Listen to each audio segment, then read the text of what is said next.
मौसम में लगातार बदलाव होने से लोगों की सेहत बिगड़ने लगी है। ऐसे में अस्पतालों में मरीजों की संख्या बढ़ रही है। रांची के सदर अस्पताल में मरीजों की लंबी लाइनें लगी हुई है।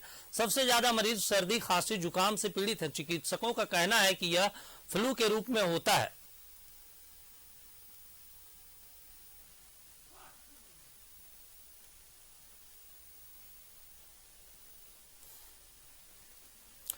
तो देखिए तस्वीरें रांची के सदर अस्पताल से, जहां पर अब मौसम के बदलने से मरीजों की संख्या बढ़ गई है। जो आप लाइव तस्वीरें देख रहे हैं ये रांची के सदर अस्पताल से है, जहां पर लंबी लाइनें मरीजों की लगी है।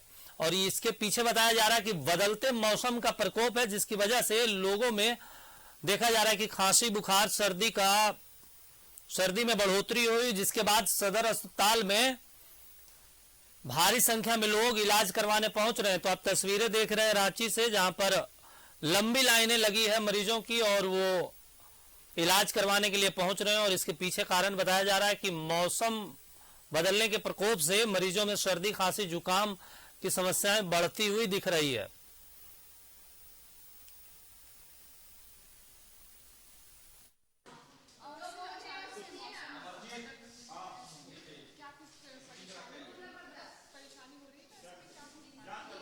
पेशेंट लोग ठंडा पानी का उपयोग कम से कम करेंगे, ज़्यादा कोशिश करेंगे सुसुम पानी पीने का, और फ्लूइड जो जूस होता है उसको भी लेते रहेंगे, है ना।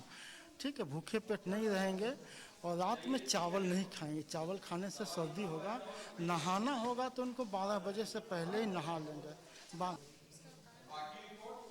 ये मतलब वायरल फ्लू टाइप का वायरल जो होता है ना, फीवर, वही है।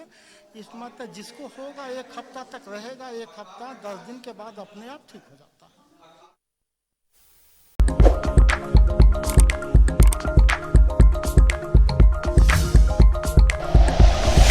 Like and share videos, subscribe करें हमारा चैनल और प्रेस करें बेल आइकॉन। न्यूज़ 11 भारत, सच है तो दिखेगा।